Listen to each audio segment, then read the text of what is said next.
صحابہ فرماتے ہیں قبیلہ مدر کے کچھ لوگ آئے تھے حضور کی بارگاہ میں، تو ان کے چہرے اترے ہوئے تھے، غربت چھلک رہی تھی، حالات ان کے پراگندہ تھے۔ تو فرمایا ان بیچاروں کی غریبی دیکھ کر، مظلومیت دیکھ کر، غربت اور بھوک دیکھ کر حضور پریشان ہو گئے۔ یہ بنیادی مسئلہ ہے کہ وہ درد تقریروں میں نہ رہے، وہ دل میں محسوس ہو۔ سرکار پریشان ہو گئے اور نبی پاک علیہ السلام نے سیدنا بلال حبشی رضی اللہ تعالیٰ عنہ سے فرمایا آذان پڑھیں۔ حضرت بلال نے نماز کے لیے آذان پڑھی، حضور نے جماعت کرائی اور پھر صحابہ کی توجہ دلائی کہ اپنے بھائیوں کی مدد کرو۔ یہ بات کو سمجھے، اگر کوئی شخص صاحب حیثیت ہو تو اس کی توجہ دلائی جائے کہ یہاں غریب بستے ہیں، تنگ دست لوگ ہیں، مجبور ہیں، مقروض ہیں، توجہ دلائی۔ اللہ کے حبیب نے فرمایا ان کی مدد کرو۔ فرمایا جب وہ آئے تو ان کے چہرے اترے ہوئے تھے، حالات پراگندہ تھے، لیکن جب حضور نے اعلان کیا ان کے لیے تو کوئی ان کے لیے کھانا لا رہا ہے، کوئی سرکہ لا رہا ہے، کوئی کھجورے لا رہا ہے، یہ بخاری مسلم دونوں میں موجود ہے، کوئی کمبل لا رہا ہے۔ صحابہ فرماتے ہیں جب ان غریبوں کے چہرے کھانا کھا کر تحفے وصول کر کے ان کے چہرے کھلنے لگے نا، تو ہم نے نبی کریم کو بھی مسکراتے ہوئے دیکھا۔ کسی کو دکھی دیکھ کر دکھی ہونا یہ حضور کا طریقہ ہے، اور کسی کو خوش دیکھ کر خوش ہونا یہ حضور کا طریقہ ہے۔ لیکن ہمارا ماحول بڑا عجیب ہو گیا ہے۔ اسی گلی کے اندر کچھ بچے رات کو 10,000 کا فاسٹ فوڈ منگاتے ہیں، اور اسی گلی میں چند گھر چھوڑ کر ایک گھر وہ بھی ہوتا ہے جو میاں بیوی رات مشورہ کر رہے ہوتے ہیں کہ صبح بچوں کی فیس نہ گئی تو ان کی ٹیچر پھر باتیں کرے گا، ان کے استاد پھر کہیں گے۔ میرے بھائیوں یاد رکھنا، تھوڑا سا اپنے دل کو نرم کیا جائے، کشادہ روئی پیدا کی جائے، اور صدقہ اور خیرات اور کسی کو دینا یہ کروڑوں اربوں سے نہیں اس کا تعلق۔ بخاری شریف میں پورا باب ہے کہ انسان دل کا غنی ہوتا ہے، دل کا، جیب سے بندہ غنی نہیں ہوتا۔ مالا والے سخی نہیں ہوندے تے سخیاں کل مال نہیں ہوندا، ہاں ایتھے اوتھے دوویں جہانی سخی کنگال نہیں ہوندا۔ اپنے دل میں کشادگی، نبی پاک علیہ السلام نے ہمیں اس طرح سبق دیا ہے۔ حضور نے فرمایا جب تم گوشت پکاؤ تو شوربہ زیادہ پکا لو، اس میں اپنے پڑوسیوں کو بھی شامل کر لو، کسی غریب کو کھانا دے دو، ایک کا کھانا 2 کھا لیں، 2 کا 4 کھا لیں، 4 کا 6 کھا لیں، لیکن آپس میں دکھ بانٹنے کا مزاج بنائیں۔ ہمارے پاس جیسے جیسے مال آتا جاتا ہے ہم اپنے ذاتی خرچے بڑھاتے جاتے ہیں۔ اچھی بھلی گاڑی پہ سفر ہو رہا ہے لیکن مجھے نئے نمبر کی چاہیے، ذرا پہلے چاہیے، 4 لاکھ زیادہ لے لو۔ ہم اس ملک میں رہتے ہیں جہاں لوگوں کو کھانا بھی نہیں ملتا بعض کو، اور یہ بھی اسی ملک کا حال ہے کہ نئے ماڈل کا موبائل آئے تو وہ موبائل شارٹ ہو جاتا ہے۔ اس لیے کہ کچھ لوگ ایسے ہیں جن کا مسئلہ ضروریات کا نہیں ہے، ان کا مسئلہ خواہشات کا ہے، انہیں خواہشات پوری کرنی ہے جیسے بھی، اور خواہشات کا پیٹ ایسا ہوتا ہے جو بھرا نہیں جا سکتا۔ ہر وقت ایک خواہش پوری کرو نئی خواہش پیدا ہو جاتی، اسے پوری کرو تو تیسری پوری خواہش پیدا ہو جاتی۔ غرباء کے لیے کچھ دلوں میں گنجائش، مساکین کے لیے کچھ گنجائش۔ اور میں آپ سے عرض کروں، عبادت بھی صرف نفل پڑھنے کا نام نہیں، عبادت بھی فقط تسبیح چلانے کا نام نہیں، لمبے جبے کبے ان کا نام ہی فقط عبادت نہیں۔ اور میرے بھائی، حضور نے فرمایا جو یتیموں کی مدد میں رہتا ہے، مسکینوں کے کام کرتا رہتا ہے، بیواؤں کی مدد کرتا رہتا ہے، وہ بھی اللہ کے راستے میں ہی ہے۔ آپ لوگوں کی وجہ سے پیچھے نظر نہیں آ رہا، لوگ اشارے کر رہے ہیں۔ میں نے کہا تھا ذرا تھوڑا سا مہربانی کریں، تھوڑا پیچھے ہو جائیں بھائی، محبت سے جی، پیار سے۔ اللہ آپ کو سلامت، وہ دیکھیں نا خوش ہو گئے، پیچھے ہو جاؤ، چیک چیک، ماشاء اللہ، ٹھیک ہو، تھوڑا سا اور پیچھے ہو، تھوڑا سا اور پیچھے۔ خوش رہیں، خوش رہیں جی، خوش رہیں، اللہ آپ کو بھی جزا دے دی۔ آپ بھی بیٹھ جائیں، آپ کی وجہ سے بھی پیچھے نظر نہیں آ رہا۔ تشریف رکھ بیٹھ جائیں. اللہ سلامتی دے, سب کو برکت دے. مال میرے بھائیوں, اب آپ خاموش ہو جائیں جی, خاموشی سے بات سنیں. کوئی دوست بات نہ کرے جی. آداب بیٹا بولے نہیں, آپ آداب محفل کے خلاف ہے باتیں کرنا. دوستو چند ایک باتیں میں نے عرض کرنی ہے. اللہ تعالیٰ نے ہمارے نبی پاک علیہ السلام کو جو شانیں عطا فرمائی ہیں, ان میں سے محبوب کی ایک شان یہ ہے کہ عزیز علیہ ما عنتم. فرمایا تمہارا مشکل میں پڑنا میرے نبی کریم پر گراں گزرتا. کوئی امتی اگر تکلیف میں ہو تو حضور اس کی تکلیف محسوس کرتے ہیں, اس لیے کہ وہ بالمؤمنین رؤوف الرحیم, وہ مومنوں پہ رؤوف بھی ہیں اور رحیم بھی. نبی کریم صلی اللہ تعالی علیہ وسلم نے انسانیت کا درد محسوس کیا ہے, اور کریم محبوب علیہ السلام کسی کی تکلیف کو دیکھ کر پریشان ہو جاتے ہیں. میرا خیال ہے میری تقریر زیادہ وہ لوگ سننے آئے ہیں جو موبائل نہیں چلا رہے. جو موبائل چلا رہے ہیں وہ تو گھر میں بھی موبائل ہی چلاتے ہیں. بھائی آپ بات سنیں توجہ سے, اللہ آپ کو سلامت رکھے. آپ مہربانی کریں, موبائلوں پہ تو ملاقاتیں پہلے بھی رہتی ہیں, تو آج چلو بغیر موبائل کے ملاقات ہے تو کوئی بات ہو جائے آپ دوستوں سے. پیارے بھائیوں, سارے لوگ زندگی کی دوڑ میں آگے نہیں نکل پاتے, سارے کامیاب نہیں ہو پاتے, نکمے نہیں ہوتے, بعض لوگ کام چور بھی نہیں ہوتے. لیکن اللہ کی حکمت کا تقاضا ہوتا ہے کہ بعض لوگ ایسے ہوتے ہیں جو زندگی کی دوڑ میں پیچھے رہ جاتے ہیں. غربت آ جاتی ہے, تکلیف آ جاتی ہے, آزمائش اور بیماری آ جاتی ہے. ہمارا دین, ہمارے نبی پاک علیہ السلام کی سیرت ہمیں یہ سبق دیتی ہے کہ جو لوگ زندگی کی دوڑ میں پیچھے رہ جائیں, ہم ان کا بازو تھامیں, ہم ان سے محبت کریں.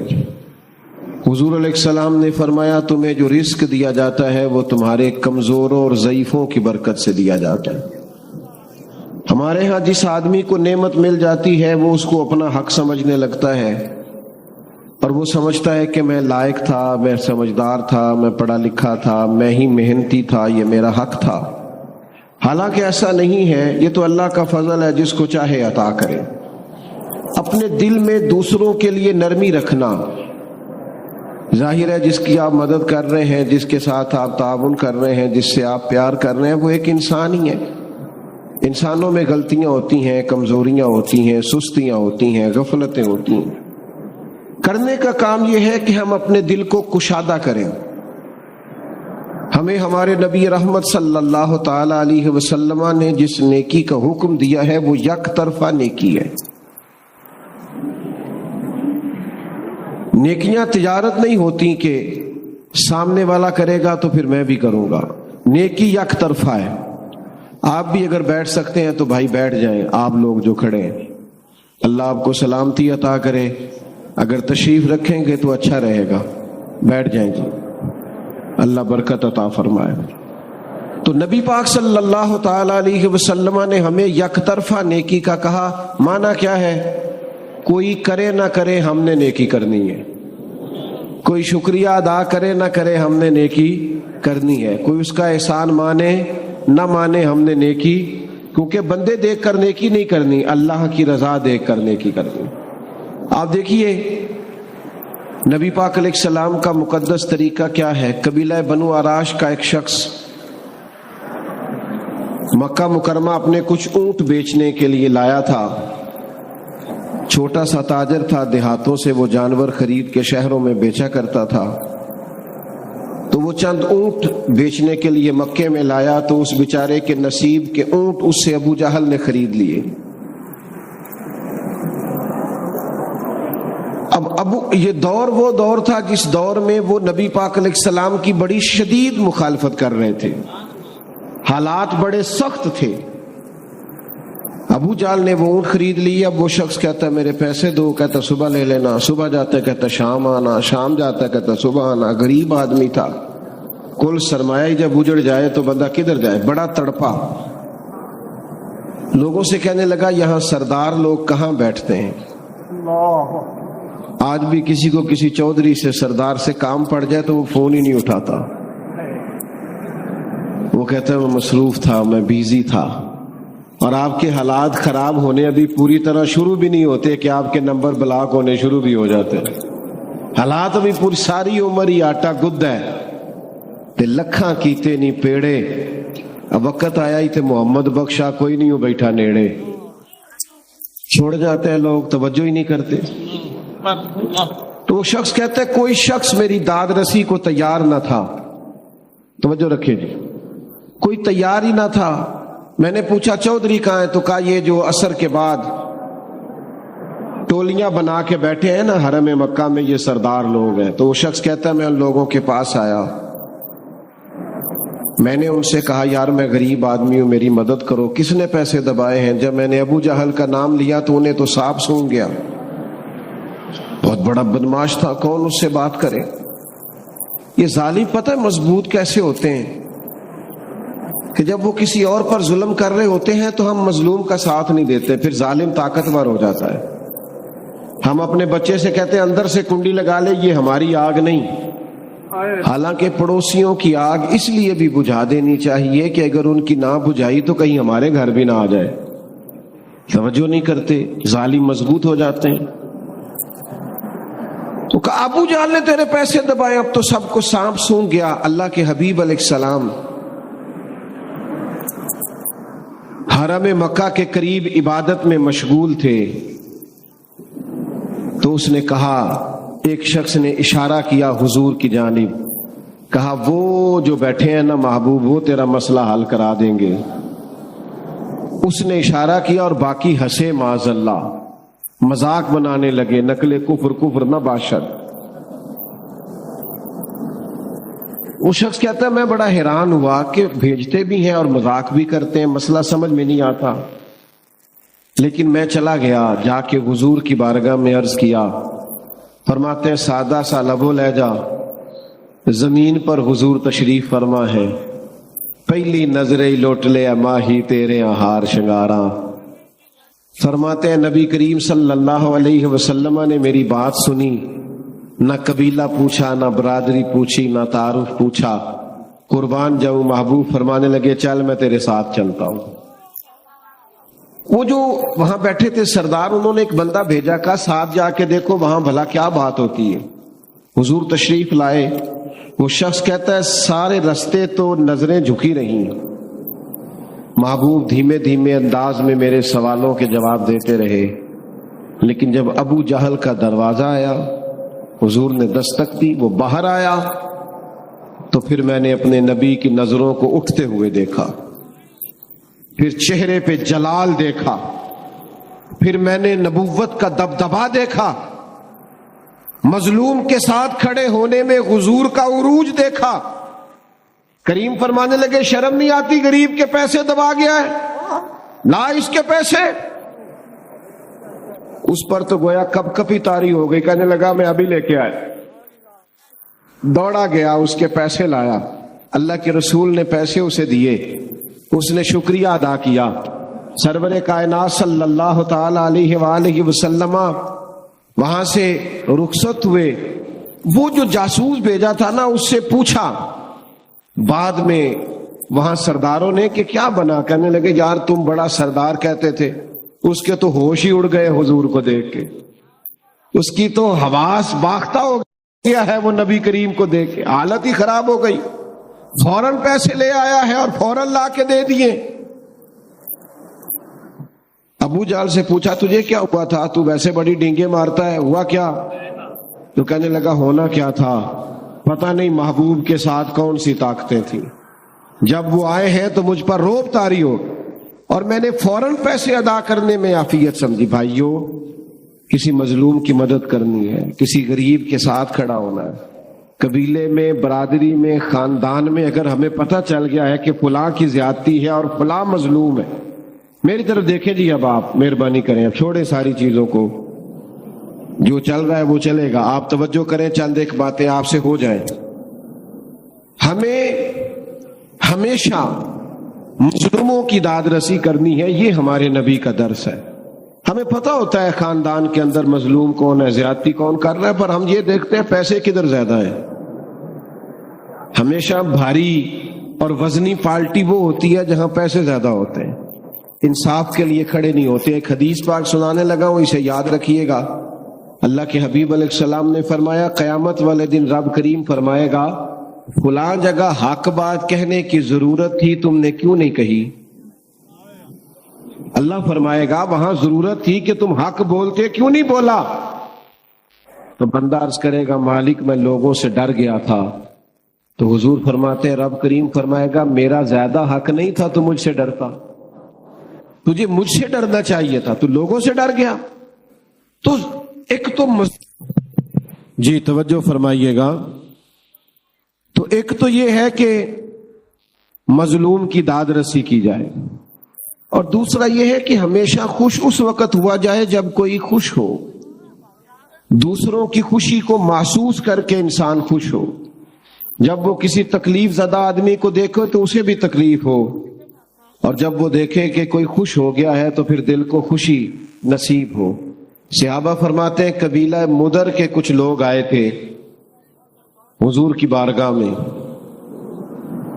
تو ان کے چہرے اترے ہوئے تھے، غربت چھلک رہی تھی، حالات ان کے پراگندہ تھے۔ تو فرمایا ان بیچاروں کی غریبی دیکھ کر، مظلومیت دیکھ کر، غربت اور بھوک دیکھ کر حضور پریشان ہو گئے۔ یہ بنیادی مسئلہ ہے کہ وہ درد تقریروں میں نہ رہے، وہ دل میں محسوس ہو۔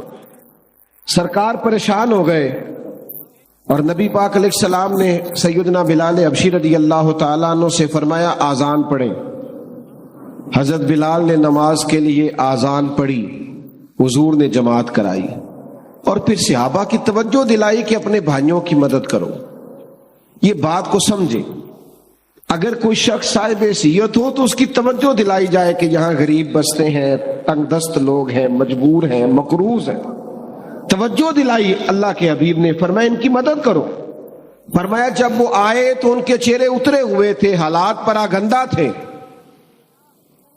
لیکن جب حضور نے اعلان کیا ان کے لیے تو کوئی ان کے لیے کھانا لا رہا ہے، کوئی سرکہ لا رہا ہے، کوئی کھجورے لا رہا ہے، یہ بخاری مسلم دونوں میں موجود، کوئی کمبل لا رہا ہے۔ صحابہ فرماتے ہیں جب ان غریبوں کے چہرے کھانا کھا کر تحفے وصول کر کے ان کے چہرے کھلنے لگے نا، تو ہم نے نبی کریم کو بھی مسکراتے ہوئے دیکھا۔ کسی کو دکھی دیکھ کر دکھی ہونا یہ حضور کا طریقہ ہے، اور کسی کو خوش دیکھ کر خوش ہونا یہ حضور کا طریقہ ہے۔ لیکن ہمارا ماحول بڑا عجیب ہو گیا ہے۔ اسی گلی کے اندر کچھ بچے رات کو 10,000 کا فاسٹ فوڈ منگاتے ہیں، اور اسی گلی میں چند گھر چھوڑ کر ایک گھر وہ بھی ہوتا ہے جو میاں بیوی رات مشورہ کر رہے ہوتے ہیں کہ صبح بچوں کی فیس نہ گئی تو ان کی ٹیچر پھر باتیں کرے گا، ان کے استاد پھر کہیں گے۔ میرے بھائیوں یاد رکھنا، تھوڑا سا اپنے دل کو نرم کیا جائے، کشادہ روئی پیدا کی جائے، اور صدقہ اور خیرات اور کسی کو دینا یہ کروڑوں اربوں سے نہیں اس کا تعلق۔ بخاری شریف میں پورا باب ہے کہ انسان دل کا غنی ہوتا ہے، دل کا، جیب سے بندہ غنی نہیں ہوتا۔ مالا والے سخی نہیں ہوندے تے سخیاں کول مال نہیں ہوندا، ہاں ایتھے اوتھے دوویں جہانی سخی کنگال نہیں ہوندا۔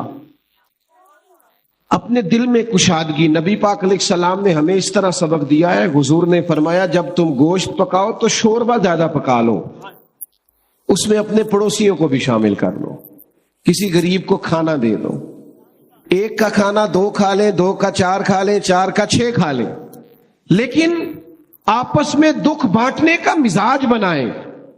ہمارے پاس جیسے جیسے مال آتا جاتا ہے ہم اپنے ذاتی خرچے بڑھاتے جاتے ہیں۔ اچھی بھلی گاڑی پہ سفر ہو رہا ہے لیکن مجھے نئے نمبر کی چاہیے، ذرا پہلے چاہیے، 4 لاکھ زیادہ لے لو۔ ہم اس ملک میں رہتے ہیں جہاں لوگوں کو کھانا بھی نہیں ملتا بعض کو، اور یہ بھی اسی ملک کا حال ہے کہ نئے ماڈل کا موبائل آئے تو وہ موبائل شارٹ ہو جاتا ہے۔ اس لیے کہ کچھ لوگ ایسے ہیں جن کا مسئلہ ضروریات کا نہیں ہے، ان کا مسئلہ خواہشات کا ہے، انہیں خواہشات پوری کرنی ہے جیسے بھی، اور خواہشات کا پیٹ ایسا ہوتا ہے جو بھرا نہیں جا سکتا۔ ہر وقت ایک خواہش پوری کرو، نئی خواہش پیدا ہو جاتی، اسے پوری کرو تو تیسری پوری خواہش پیدا ہو جاتی۔ غرباء کے لیے کچھ دلوں میں گنجائش، مساکین کے لیے کچھ گنجائش۔ اور میں آپ سے عرض کروں، عبادت بھی صرف نفل پڑھنے کا نام نہیں، عبادت بھی فقط تسبیح چلانے کا نام نہیں، لمبے جبے کبے ان کا نام ہی فقط عبادت نہیں۔ اور میرے بھائی، حضور نے فرمایا جو یتیموں کی مدد میں رہتا ہے، مسکینوں کے کام کرتا رہتا ہے، بیواؤں کی مدد کرتا رہتا ہے، وہ بھی اللہ کے راستے میں ہی ہے۔ یہاں کوئی شخص انتقال کر جائے نا، سرکاری ملازم، بچے چھوٹے ہیں، بیوہ عدت میں، اس کو صرف پینشن اپنے نام منظور کرانی ہونا تو سینکڑوں چکر عدت کی حالت میں لگانے پڑتے ہیں دفتروں میں۔ جائز کام ہے، کوئی اس میں ایسی عذر والی بات نہیں، لیکن ہمارا مزاج بن گیا کال لانا، ہماری طبیعت بن گئی۔ بالکل درست کام ہے، ہو سکتا ہے، لیکن ہمارا ایک مزاج ہے کہ ہم کسی کام کو بر وقت نہیں کرتے، توجہ نہیں دیتے، اپنی ذمہ داریوں کا احساس نہیں پیدا کرتے۔ خدا را میرے بھائیوں، اپنے دلوں میں دوسروں کے لیے گنجائش، اور یہ بھی عبادت ہے بھوکے کو کھانا کھلانا۔ حضور غوث پاک رضی اللہ تعالیٰ عنہ فرماتے میں نے 50 سال دین پڑھایا ہے، 50 سال چھوڑ دیں، 50 سال پڑھنے پڑھانے کے بعد اس نتیجے پر پہنچا ہوں کہ اللہ سب سے جلدی اس وقت راضی ہوتا ہے جب کسی بھوکے کو کھانا کھلایا جائے۔ اور آپ فرمایا کرتے تھے رب کبھی مجھے خزانوں کا مالک کرے تو میں خزانے اس کی مخلوق کو کھانا کھلانے پہ خرچ کر۔ میرے بھائی، تھوڑا سا نا پیچھے پلٹ کے دیکھیں، تھوڑا سا اپنے دائیں بائیں دیکھیں، تھوڑا سا اپنی سائڈوں پر توجہ کریں۔ ہمارے ہاں اب تو خیر سے ختم بڑا مہنگا ہوتا ہے، چونکہ ناز کا بندہ مہنگا منگا لینا، ختم بڑا مہنگا ہو جاتا ہے، قاری صاحب بڑے مہنگے، بند ہو گئے۔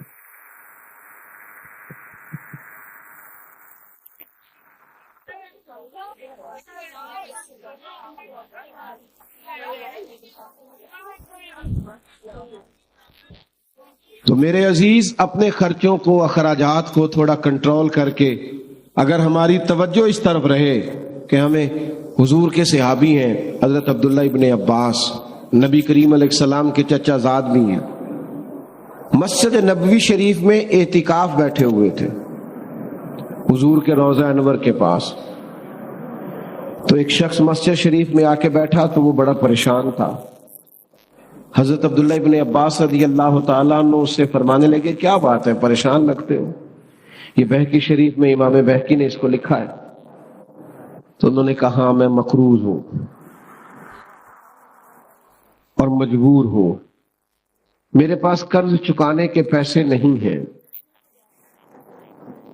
آج جس شخص نے پیسے لینے ہیں اس سے میں نے پھر کہا تھا کہ آج دے دوں گا پر گنجائش نہیں بنی، تکلیف میں ہوں۔ یہ جو مقروض ہوتا ہے نا، مقروض حضور نے فرمایا یہ قیدی ہوتا ہے،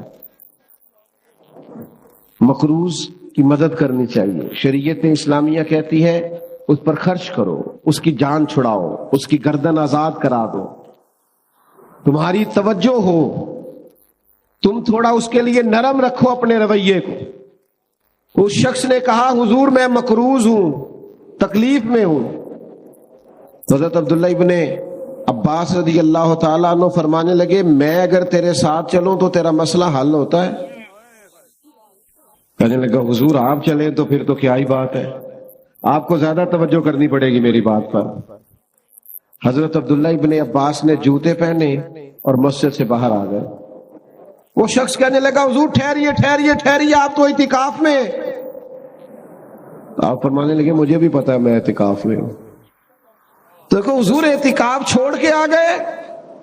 تو حضرت سیدنا عبداللہ ابن عباس فرمانے لگے مجھے اس روضہ اطہر میں لیٹے ہوئے محبوب کی بات یاد آئی ہے، کریم رسول نے فرمایا تھا، اور زیادہ دیر نہیں گزری میں نے اپنے کانوں سے سنا کہ نبی کریم نے فرمایا اگر کوئی کسی کی ایک مشکل آسان کرے گا اللہ 10 اعتکاف سے زیادہ ثواب عطا کرے گا۔ یہی ہے ذوق عبادت کی انتہا ساغر۔ غم حیات کے ماروں کا احترام کرو۔ او بھائیو، کسی کی مدد کرنا، کسی کے کام آنا، دکھ سکھ میں کسی شخص کے ساتھ شریک ہونا، اس کے لیے اپنے سینے کو کشادہ کرنا، پیار کرنا، محبت کرنا، اس کو سیکھنا چاہیے. اپنے دل کے اندر اس کے لیے جذبہ پیدا کرنا چاہیے. اور پھر یہ جو میں نے بات عرض کی نا کہ کسی کی تکلیف کو تکلیف سمجھا جائے، اپنے ارد گرد بھی دیکھیں، بہو کی تکلیف بھی تکلیف ہی ہوتی ہے. اپنے دائیں بائیں دیکھیں، غور کریں. اگر بیٹی بد زبان ہے اور ہمیں پتہ ہے بد زبان ہے تو پھر داماد کی تکلیف بھی تکلیف ہی ہوتی. اگر ہم کسی جگہ آفیسر ہے اور ہمارے نیچے کچھ لوگ کام کرتے ہیں تو مزدور کی تکلیف بھی تکلیف ہی ہوتی ہے. اپنے دلوں میں جب ہم گنجائش پیدا کریں گے، ہمارے سینے دوسروں کے لیے کھلیں گے، ہم اپنے دل کو کشادہ کریں گے، آپ یقین کریں خود بخود راحت پیدا ہوگی، خود بخود تسلی پیدا ہو، ٹھنڈک پیدا. امام حسین کے پاس ایک شخص کچھ مانگنے آیا، غریب تھا، تو 1000 دینار امام صاحب کے پاس پڑا تھا، سارا ہی مانگنے والے کو دے دیا. اور ساتھ کہنے لگے پتہ نہیں تھا آپ نے آنا ہے ورنہ بندوبست کر کے رکھتا. ہمارے ہاں درد دل ختم ہو گیا ہے، طبیعتیں سخت ہو گئی، مزاجوں میں تلخی آ گئی، کڑواہٹ آ گئی. تو ایک صاحب مجھے کہنے لگے جی کی کریے جی ماڑے بندے بھی تے سیانے نہیں نا. میں کہ ماڑا بندہ تے سیانا ہوندا ہی نہیں، کیونکہ جدے گھر دانے او دے. ہاں میری غربت نے کیا مجھ کو زمانے میں بدنام، وہ تیری دولت ہے جس نے تیرے عیب چھپا رکھے ہیں. غریب آدمی تو سیانا نہیں نہ ہوتا بھائی، عقل مند ہونے کے لیے بھی تو مال چاہیے. غربا دیکھو نا، حضرت ابو بکر صدیق رضی اللہ تعالیٰ عنہ اتنے سارے کام کرتے تھے، حکومت چلانا، لشکر روانہ کرنا، صحابہ کے معاملات کو دیکھنا، امت کو سنبھالنا. اتنی ڈیوٹیوں کے باوجود رات کو ایک بوڑھی اور نابینا اماں کا گھر کا کام بھی جا کے کر آیا کرتے تھے، اس کے برتن بھی دھو آتے تھے، اس کی خدمت بھی کر آتے تھے. عصر کے بعد کچھ یتیم بچیاں تھیں، ان کی بکریوں کا دودھ بھی دھو آتے تھے. ایک ذہن بنا لیتے نا انسان کہ میں نے خدمت کرنی ہے، میں نے کوئی کام کرنا ہے، میں نے کوئی ڈیوٹی کرنی ہے، میں نے کسی کی مدد کرنی، میں نے کسی کے کام آنا ہے، ذہن بن جاتا ہے، پھر اللہ اس کی مدد بھی فرماتا ہے. ہمارا یہ ذہن ہی نہیں بنتا، ہم توجہ ہی نہیں کرتے. میں بس بات ختم کرنے لگا ہوں. ہمارے گھروں کے اندر جو لوگ موجود ہیں نا، گھروں کے اندر آپ کو پتہ ہے سید عائشہ صدیقہ رضی اللہ تعالیٰ عنہ فرماتی ہیں حضور جب تک گھر میں رہتے تھے گھر کا کوئی نہ کوئی کام ہی کرتے رہتے تھے. باہر بڑی ڈیوٹی کر کے آئے ہیں سرکار، لیکن گھر آ کے سوچا ہے گھر والے بھی تو آگ کے سامنے کھڑے ہیں نا. تو احساس، گھر والوں کا بھی احساس، اور سب سے زیادہ گھر میں جو بوڑھے ہیں ان کا احساس. بوڑھوں کو صرف خرچہ نہیں دینا، کپڑے نہیں لے کے دینے، بوڑھوں کو ٹائم بھی دینا ہے، ان کے ساتھ بیٹھنا ہے، بات کرنی ہے، چھوٹے چھوٹے مشورے کرنے، ان کو بیکار نہیں کر دینا. ہم پتہ کیا کرتے ہیں، ہم ساری گپیں اپنے دوستوں سے لگاتے ہیں، ساری گفتگو باہر کرتے ہیں. کبھی کبھی ابا جی کو کرو نا ٹیلی فون اور کہو آج کھانا نہ کھائیے گا میرے آنے تک، میرا دل کرتا ہے آپ کے ساتھ بیٹھ کے روٹی کھاؤں. کبھی کبھی اماں سے کہو نا اماں میرا دل کرتا ہے آج تیرے ہاتھ کی روٹی کھانی ہے. دیکھنا ان کو اس دن دوائی نہیں کھانی پڑے گی، سکون کی نیند آئے گی. آپ کا جو ملازم ہے، آپ کے ہاں جو کام کرتا ہے، کبھی اسے کہو نا یار آج تو نے میرے ساتھ کھانا کھانا ہے، میرے ٹیبل پر بیٹھنا ہے. حضرت ابو ذر غفاری رضی اللہ تعالیٰ عنہ نے بھی اسی طرح کا لباس پہنا ہوا تھا اور ان کے غلام نے بھی اسی طرح کا لباس پہنا تھا. تو کسی نے کہا یہ کیسے ہو گیا؟ فرمایا جب سے حضور کا کلمہ پڑھا ہو گیا ہے. آقا اور غلام نے ایک طرح کا لباس پہننا شروع کر دیا ہے. بھائیوں اپنے گھروں میں ایک بچہ حضور کے ساتھ، حضور اس کے ساتھ محبت کر رہے تھے، پیار کر رہے تھے، تو ایک شخص کہنے لگا آپ بچوں سے بڑی محبت کرتے، میں تو ٹائم نہیں دیتا. یہ بھی مسئلہ ہوتا ہے نا، کچھ لوگ کہتے ہیں جی میں بچے جانے ان کی اماں جانے، جی آپ بڑا ٹائم دیتے، میں تو نہیں بچوں سے اتنا پیار کرتا. حضور فرمانے لگے اگر اللہ نے تیرے دل سے رحمت نکال لی ہے تو میں کیا کروں، مجھے تو اس نے رحمت للعالمین بنایا ہے۔ تو سارا وقت باہر نہیں گزاریں، اپنے گھر میں ٹائم دیں، اپنے بچوں کو وقت دیں، اپنے ماں باپ کو ٹائم دیں، بہن بھائیوں کو ٹائم دیں، اہل خانہ کو ٹائم، اپنے اندر دوسروں کا احساس۔ آپ یقین کریں اگر دوسروں کے احساس میں انسان جینا شروع کر دے تو زندگی ویسے ہی بڑی سونی ہو جائے، خوبصورت لگنا لگے سارا کچھ، لیکن ہم یہ کام کرتے نہیں۔ ہمیں نہ بس اپنے کھانے سے، سونے سے، اپنے آرام سے، اپنی سہولیات سے فرصت نہیں ملتی، اس کا نتیجہ یہ نکلتا ہے کہ دل سخت ہونے لگ جاتا ہے، آہستہ آہستہ انسان خود غرض ہونے لگتا ہے، وہ اپنوں کے بارے میں بھی اس کا رویہ مثبت نہیں رہتا۔ تو یہ چند ایک گزارشات اس لیے آپ کی خدمت میں عرض کی ہے کہ اپنے دلوں کو ہم نے نرم کرنا ہے، مطمئن رکھنا ہے۔ حضور علیہ السلام کی یہ جو خوبصورت زندگی کا پہلو ہے کہ نبی پاک دوسروں کو پریشان دیکھ کر پریشان ہو جاتے تھے، حضور دوسروں کو سکھی دیکھ کر خوش ہو جاتے تھے، اس پہلو پر ہم نے غور کرنی ہے۔ تھوڑا سا نا اپنے لیول کو سنجیدہ کرنے کی ضرورت ہے، تھوڑا سا صرف دوسروں کے لیے سوچنے کی ضرورت ہے۔ اگر انسان کا، وہ امام غزالی فرمایا کرتے، او تو بانٹنے کا ذوق تو پیدا کر، اللہ بانٹنے کی توفیق بھی عطا کر دے گا۔ تو شوق تو پیدا کرنا، تیرے اندر شوق ہی نہیں تو شوق پیدا کرے۔ اللہ تعالی ہماری حاضری کو قبول فرمائے، اللہ تعالی اس محفل کو اپنی بارگاہ میں مستجاب اور قبول فرمائے۔